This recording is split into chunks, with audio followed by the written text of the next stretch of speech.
So we've got one side that wants to legalize them. We got one side that wants to outlaw them completely. The federal government since 1934 has taken this middle road where they're not outlawed, but we're going to regulate, we're going to tax, and we're going to trace them. We are the Armed Attorneys. Today, we are providing a critical update on the Made in Texas suppressor law. Now, there's a little bit to this, and we're going to give a little bit of background about the case, what's going on now, and the path forward. But before we begin, show your support for the Second Amendment by hitting that like button. And today's video is sponsored by our friends over at Sonoran Desert Institute. Check them out at sdi.edu/armed-attorneys for online gunsmithing, armor courses, and so much more. Check them out, sdi.edu/armed-attorneys. Now, we're talking about the Made in Texas suppressor law. This passed out of the Texas House and was enacted into law September 1st, 2021. Effectively, this did two things. First, it removed suppressors and mufflers, silencers from the list of prohibited weapons under Texas law. And then it provided a cause of action for the Attorney General for the state of Texas to sue to obtain, basically injunctive relief. Hey, I don't want you to apply the National Firearms Act to Texas residents who want to build Made in Texas suppressors. These are things that are wholly made out of parts here out of the state of Texas and are not intended to enter the stream of commerce. And so the Attorney General got this cause of action delivered to him. A bunch of Texas residents said, hey, we want to make these homemade suppressors not have to pay our tax stamps and be basically not have the NFA not apply to us. And so we have seen this case kind of winding through the courts. This is, if anybody wants to look up this case, this is out of the U.S. District Court for the Northern District of Texas. The case number is 422-CV0143-P. Now, this is a case handled by a Trump-appointed judge, Mark Pittman. Y'all may be familiar with Mark Pittman. He gave us the incredible decision in McCraw.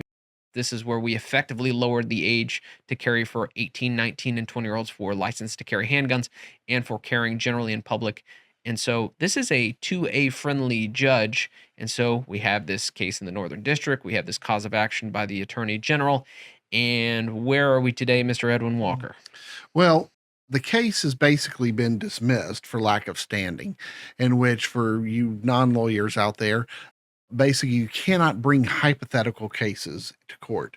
You have to actually be a party, either an individual or an entity.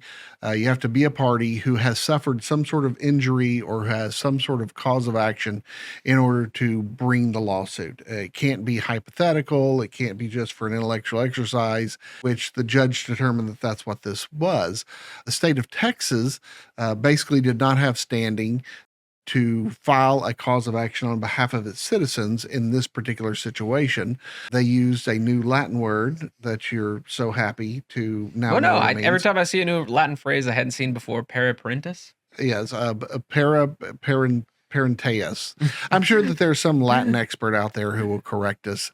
Basically, what it says is a state suing on behalf of its citizens. So they did that, but the judge said you didn't have standing that way. And these individuals, perhaps they could have standing, but apparently the evidence that was elicited just showed they were individuals who were interested in making Texas only suppressors, but they were not they were not yet in a position where they were in danger in having the law enforced against them. And so basically what you have to do is you have to, if you want to have standing to challenge, you're going to have to take that extra step to either break the law yourself or do enough things to show that the ATF has either threatened you or that you actually have a danger of being prosecuted on this law in order to decide its constitutionality.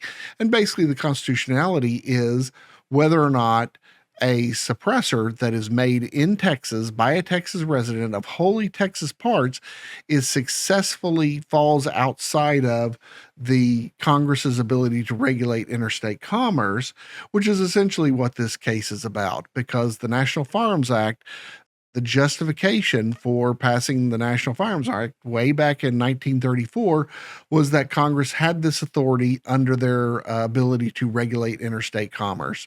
And so, since they can regulate it, they can tax these, they can declare what are NFA items, they can tax those items. And so, Texas comes along and says, look, if this is wholly a Texas item, then it cannot pass through interstate commerce and therefore it's not subject to regulation, which that's essentially what this is going to decide. I know we have our Second Amendment issues, but the more important issue is Congress's authority to regulate under the NFA at all. Yeah, and I will say I'm a little bit surprised by the decision, particularly because we have seen similar laws passed in Kansas, passed in Montana, and then Texas was supposed to come in and clean up here because in Kansas they decriminalized it and said, hey, these are made in Kansas suppressors, these are legal. Well, the court prosecuted those people criminally. They didn't make a Second Amendment argument. They just said this doesn't fall into the Commerce Clause, so they failed. Those people got prosecuted. Those people were found guilty. We go to Montana. They passed this similar, hey, let's get it, injunctive relief. They failed there, but the court said, hey, you screwed up. You didn't say that this violated the Second Amendment. So then when we get down here in Texas, I'm a little bit surprised by the court saying, all right, these other courts found standing for these folks, especially the people who made their suppressors, but they found standing in the Montana case, and therefore, but we don't find standing here. So a little surprised by it. But now, going forward, where do we go from here? Well, I mean, the appeals court is the Fifth Circuit Court of Appeals, and essentially what they are going to limit their review to is, did the court abuse its discretion when evaluating the criteria for which a case has standing? And we have three kind of pillars by which someone gets standing. The court doesn't even get past the first pillar in this case. What do you think their chances of success on appeal are? Well, and that's what people have to remember is that even though this is a Second Amendment case, even though this is a case litigating the National Firearms Act, this is the very first hurdle. So this case may languish in the judicial system for years and years and years because that's the only issue that's going to be decided by the Fifth Circuit is, does the state of Texas have standing in this parentis patrias? Yeah, sure. And do these individuals have standing? So that's going to be the only issue decided, in which I think that, the court didn't really establish what was in the record as far as what sort of evidence these individuals presented. Were they just individuals who just said, I want to make a Texas suppressor? Or were they individuals that say, look, I have this part, I have this part, I have this part, I have all my parts ready, but I don't want to put them together yet because I don't want to be in violation of the law. Or, did one of was one of them visited by the ATF? Those are all important. So it seems like if you could just find a circumstance where you could take the plaintiffs from the Kansas case, yep, and the standing from the Montana case, and kind of cobble them together to get a perfect case. I mean, I don't know that the Texas circumstance is right for that. Yeah, and then the other issue, and I'll be interested to see this appeal because believe me, we're going to see an appeal. They aren't just going to, take their ball and go home. I think what we will also need to see is there a standard by which we look, hey, there is a harm under the Constitution of the United States? The court here is saying, hey, there's been no harm. There's no injury, and therefore, we can't, there's no cognizable claim.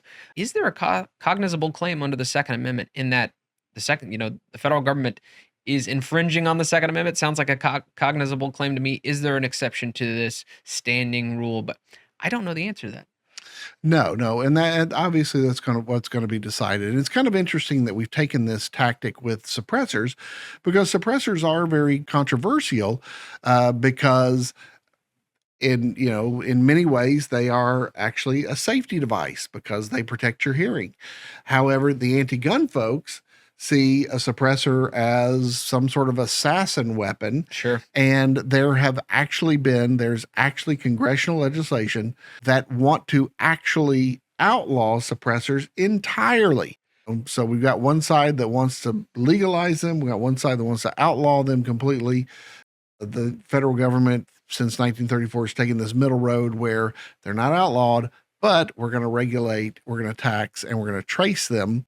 So it is kind of interesting because, a suppressor, is not a firearm. It's No. just simply an accessory, but yet it is caused. And I think that's why Texas chose to use suppressors, because the argument is made that they're not inherently dangerous. They're not a firearm. Certainly, it's an easier pill for normies to swallow than machine guns. yes, that's what I'm going to say, is that if you compare that to machine guns, going after and trying to legalize machine guns, while obviously we would enjoy that, the population in general probably would be more skeptical of that. I don't think than we're just making any suppressors. progress with the Made in Texas IED law. I mean, they're not going to go No. for it, but we hope you enjoy this discussion. If you did, consider subscribing, hitting that like button, and help us fight the anti-2A algorithm by sharing this video. And always leave your questions and comments in the section down below. And until next time, we're the Armed Deterrents.